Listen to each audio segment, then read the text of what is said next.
Today's daf yomi is uh, today's daf yomi is Zevachim Kuf Zayin. So we're going to be on the bottom of Kuf Vavam base, 4 lines from the bottom. I'm going to try and do a little quicker so that Benedict's shir starts at 9:30. And I know some of the people here like to go obviously to study daily Mishnah. We'll do the best we can.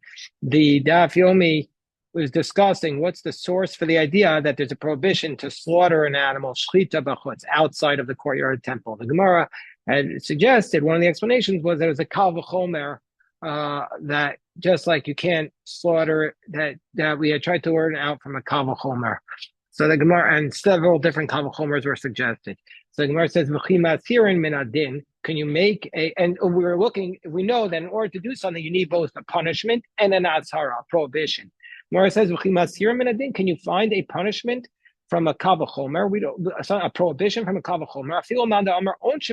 Even according to the idea that you could punish somebody from a kal v'chomer in the Torah, you can't just create a prohibition from a simple kal v'chomer.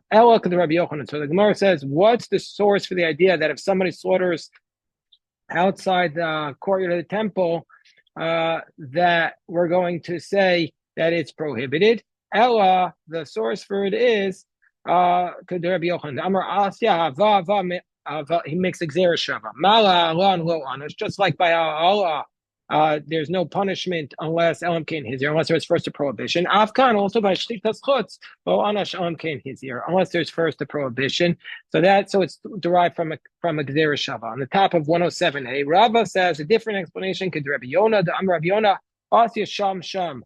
He does not what's called exer shava, but what's called a hekesh, a comparison to a closer verse. Ma'ala or a similar verse. Ma'ala will onasham kain hizir, just like by ha'ala there is a prohibition. Afkan will onasham kain hizir. Also here by shlita skutz there is a prohibition. So the Gemara says, Ashkan muktare panim she'elam b'chutz. We know a case where they brought it inside, where something was slaughtered inside that you brought outside. But muktare chutz, but something that was slaughtered outside, she'elam b'chutz. Okay, until now we've discovered that the punishment and prohibition for something that was slaughtered inside and brought up as a carbon outside the courtyard. But what if it was just totally slaughtered outside and brought up outside? What's the source for that? Which is what the Rabbanan say is the prohibition. So but Rabbi Yossi doesn't, remember in our Mishnah. So Amar Kahana, Amar Kra, so it's based upon the fact that it says V'aleim Tomar. It says in the pasuk V'aleim ala smuchim, meaning to say that the previous passage was talking about something slaughtered inside. So the next passage is read it as not to them but upon them.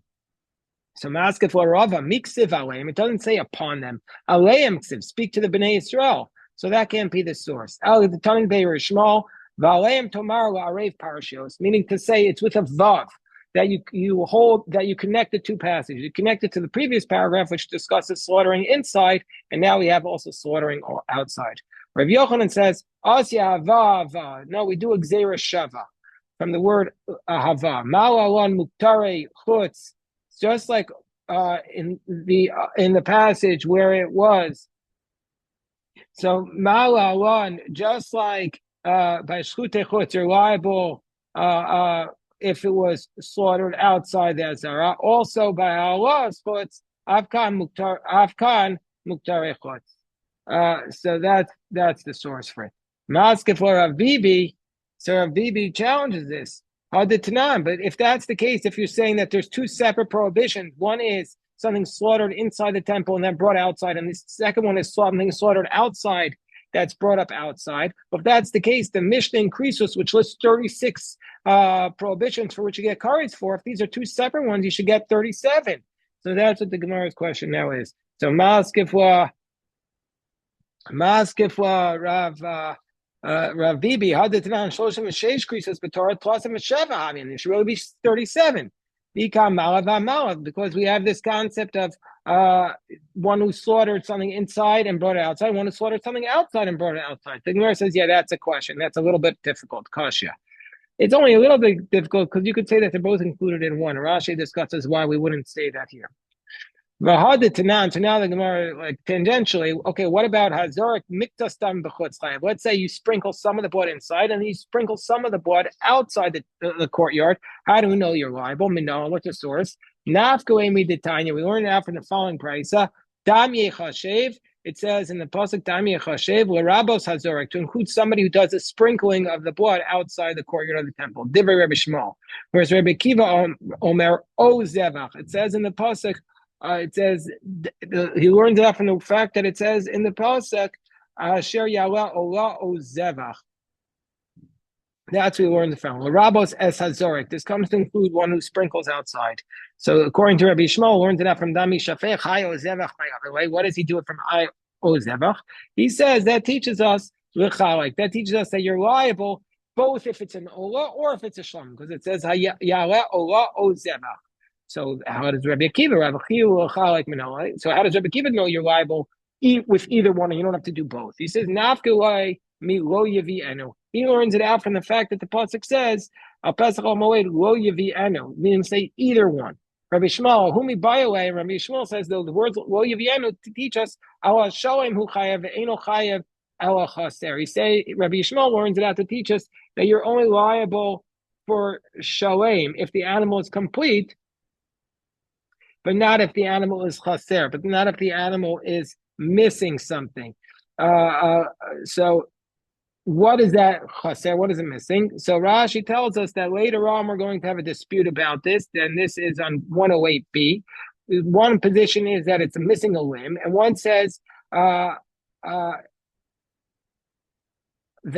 if the whole animal was not yet brought up, and some say it refers to less than, if you brought up less than an outside portion. So there'll be three answers, three approaches to that on tomorrow's daf. Rabbi Kiva, how does Rabbi Kiva know you're liable for a shalem and not for a chaser? Not goei milasos oso. He learns it out from the words lasot o to. And Rabbi Shmuel, what does he learn from that pasuk lasot o to? Chad, he says one verse lasot o to is needed l'muktarei panim. If an animal was missing something that was slaughtered inside, that missing a limb, and you brought it outside. In most cases, you're not liable, whether it was slaughtered inside or slaughtered outside. But Gemara says, and we have a proof for this. I might think that if it was slaughtered inside, it was missing a limb and brought outside, you'd be liable. He's not liable if it's missing. Rabbi Akiva, who learns this out from Rabbi Akiva, what does he do with this? How does he know that? Rabbi Akiva says he learns it out from the he actually says that you wouldn't be exempt, you'd be liable under those circumstances. That's why he doesn't use that verse. Rabbi Kiva, remember Rabbi Shmuel learns dami chafech to tell us you're liable even for sprinkling the blood. What did Rabbi Kiva do with that? He says to tell us that you're liable for slaughtering a bird as a korban outside the temple. The Rabbi Kiva, Rabbi Shmuel, how does Rabbi Shmuel know that? Me asher yishchat. He learns it out from the pasuk that says a sheep or a goat, or if you slaughter outside the camp, to include a bird. Rabbi Kiva says that verse is to teach us. He said to tell us the irony. Jeff pointed out a different irony yesterday, but teach us this irony that you're only liable for slaughtering a bird, but not for a malika of a bird, which is the proper way to kill the bird through in the temple by sticking your thumb through the back of the neck. But you're not liable if you do that outside the temple on a bird. You're only liable for a slaughter of a bird. But Rabbi Yishmael Nafkele, how does he know that? He says he learns it out from the words mizah davar. This is the matter that Hashem commanded. What does that mean? And how do I know you're even liable for slaughtering a bird? Whatever you slaughter a bird. I might think you're also liable for malika of a bird. And it's logical. Malika is the way to kill a bird for the temple. For sure you should be liable. Only for shlita you're liable, for not for malika. But Rabbi Akiva, what does he do with that? Amar Lacha, What does he do for Zadavar? He says, he needs it for something we learned in Nadarim. It was to teach us the Gzeir Shava about Nadarim and Kodshim. He learns it when we return to Nadarim. Rashi tells us what it is, that you just like you can revoke a vow, you can revoke a dedication to the temple. So the next concept, how do we know that somebody who does the kamitza, the scooping of the flour, or the mekabel damim b'chutz, or if he receives the blood of the animal, if he does that outside the courtyard of the temple, there he's not liable. Potter, how do we know? Minoan, how do we know that he's exempt? Gemara says, wait 1 second. Why would you think he's liable? We were in Timek for Shabbos, and the rabbi said that the assumption is, he quoted Rabbi Willig, the assumption is everything is permitted until you tell me it's prohibited. So what do you mean to say, how do we know we're exempt? You should tell me, why would you think that those things are liable? By the way, that position of Rabbi Willig is not universally accepted. Some people assume everything is prohibited until you have a proof that it's permitted. But this Gemara, Rabbi Willig is consistent with this Gemara. So the Gemara says, Teisi mishchita. Learn it out from shchita, slaughtering. So shchita is liable if you do it outside the temple. So also kamitza and kabbalah should be liable. The Gemara says, no. Mala shchita shekein nefseles. Shlita has its own stringency. You can't learn it out because if you slaughter the shlita for someone, the current Pesach, for somebody who can't eat it, it's going to be disqualified. So the Gemara says, "Tasty me with zrika." So learn it out from zrika. That zrika is you're liable if you do it outside the temple. Mala zrika shekain zar chayev means I know if a non-Kohen does zrika, he's going to be liable for death, unlike kabbalah and kamitza. So Gemara says on the top of 107b, tasty. Mi be naya. So he says, learn it out from the combination. This is mi be naya. We had this same form. We had this concept in other tractates, but it's usually said as lo rizet lo krizat sada shava bayan, the common denominator. That's the same idea here as mi be naya from the common denominator. Mar says, no, it can't be. Im kain lo yamar bezreiko, because if that's your concept, then we wouldn't even need to say it by sprinkling. But teisi mi be naya. We would learn that from a different common denominator. Which one? Mishchita. Where would you learn zrika from? From slaughtering. No, you can't learn that from slaughtering. Shlita has the stringency that you need to slaughter for people who could eat it by the Korban Pesach. We'll learn that from the prohibition of bringing an animal outside temple. No, halal has its own stringency that it has to be Ha'ala has its own stringency by a mincha that applies to a mincha. But we're not from the combination of ha'ala and shlita. So that's why the pasuk has to tell us that we don't learn it out from that common denominator. So that's why we need that pasuk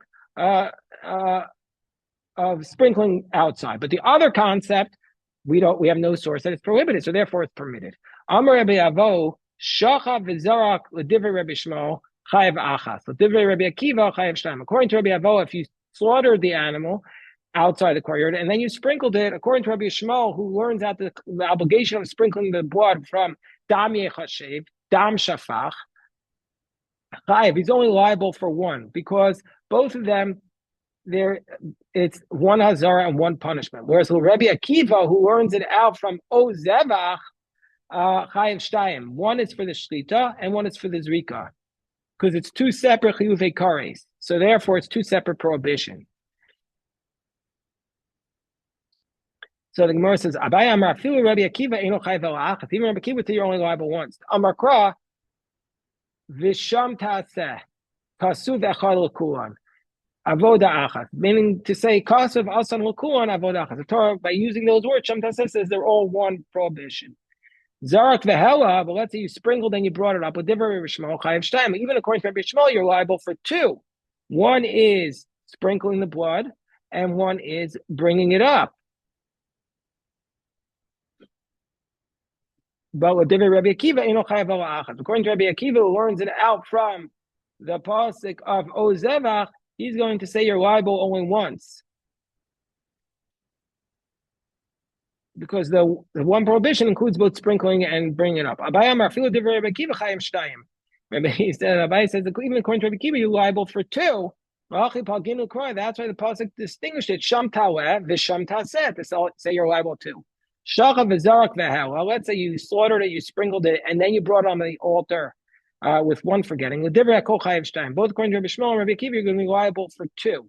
According to Rabbi Shmuel, one for the shlita, one for the zrika, and one for the ha'olah. So therefore, that's two. And according to Rabbi Akiva, one on the shlita and one on the zrika and the ha'olah, which is two. Okay. Now the Gemara says, Tan Rabbanan. There's a lot of different girsas here, so we're just going to adopt the text. There's a lot of different discussion about what's the proper text. We'll just adopt a text of the Mesifta Shaf. Tan Rabbanan, it says, Michutz l'machaneh. It says outside the camp. You're not allowed to do this. I might think you're only liable if you slaughter the carbon outside all three camps in the Mishkan, which is outside all of Jerusalem. To teach you even outside one camp. I might think, well, if that's the case, even if you slaughter the carbon which is supposed to be in the north, if you slaughter in the south, you'll be liable. The verse says, that means to say outside the courtyard. Just like when it says it's not appropriate for any carbon. This excludes the cell. So it's excluding the south. If you slaughter in the south of the courtyard, you're not liable for slaughtering outside the courtyard. So now Ula comes to the next question. Now is where the daf gets significantly more symbolic and interesting, in my humble opinion. If somebody slaughters it on the roof of the sanctuary, chayiv, you're liable for slaughtering it outside the courtyard. Since it's not appropriate to slaughter any carbon there, so therefore, if you slaughter on the roof, you're liable. No. If that's the case, then the Torah should have just said, if you slaughter it outside the camp. And it shouldn't have also said, it shouldn't have also said you have to bring it to the Ol Moed. Al Pesach Ol Moed. Why does it say that you have to bring it to the Ol Moed? To teach us, Gago, isn't it to tell us that you're not liable if you slaughter it on the roof? The Gemara says, Rabba, and according to Rabba, Imkein Nichtov Kra, Al Pesach Ol Moed, B'machaneh, Michutz L'machaneh. Even according to Rabba, why does it say Michutz L'machaneh? Rav Lasuye Gago, isn't it to tell us you're liable for the roof? So no, it's to include, according to Rava, it's to include a different scenario. It's to include that you're liable if the whole animal was inside the sanctuary and the neck was outside the courtyard. So the Gemara says, well, if the neck was outside the courtyard, pshita, it's obvious you're going to be liable. That's literally the slaughter. So the Gemara says, no, according to Rava, those words, are coming to include to include in the prohibition a case where the whole animal is inside, the whole animal is outside, but the neck is inside, you're still liable.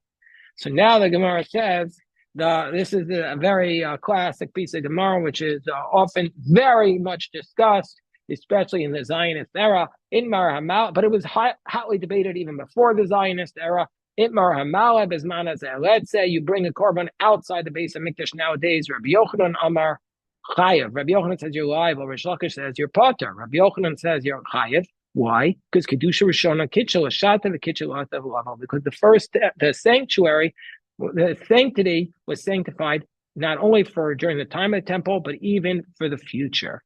So therefore, if you can't slaughter outside the temple, you can't bring your own bama here in Washington, D.C., make a mizbeach, you're liable because there's still the holiness of the Beis HaMikdash. Whereas Reish Lakish says, you're potter, kedusha rishon kitchel shatim, well, kaitsha asavavo. No, it's no longer holy. The holiness, once the temple was destroyed, the holiness departed. Gemara says, Neima de Puta de Rabbi Elazar Rabbi Yoshua kamifudi.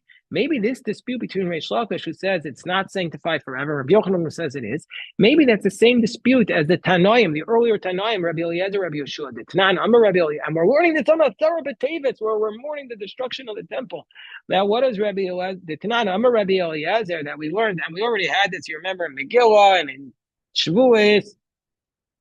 So what do we learn about? Now, Rabbi Eliezer says, Kishayu Bonin, when they built the Beis HaMikdash during the time of Ezra, and when they would build a sanctuary, how you osim koyim behechal.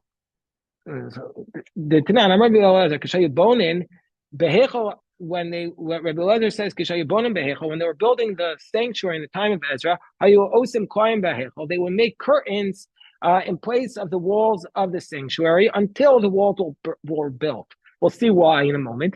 And they would also make Koyim Bazaros. They would also make curtains in the walls of the courtyard itself. But what's the distinction? But in the Heichal, when they were building the walls, they built them outside the curtains because they didn't want the builders to be in the sanctuary. Nobody was allowed to be there when they're bringing the karbanos. That proves that they were bringing the karbanos only once they went back up there. But in the courtyard, they were building it even on the inside of the curtains. So Rabbi Yoshua is obviously arguing with Rabbi Eliezer. The Gemara's assumption is, and we'll see the Gemara will reverse that. He says, Shamati makriven alpha pishem bayis. Rabbi Yeshua says, no, I heard that they would bring the carbon even though there was no sanctuary. Meaning to say that they could bring the carbon even though there's no sanctuary. You could bring carbonos today even without a Beis HaMikdash. Even today. And they could eat the kochi kochim even though there are no curtains.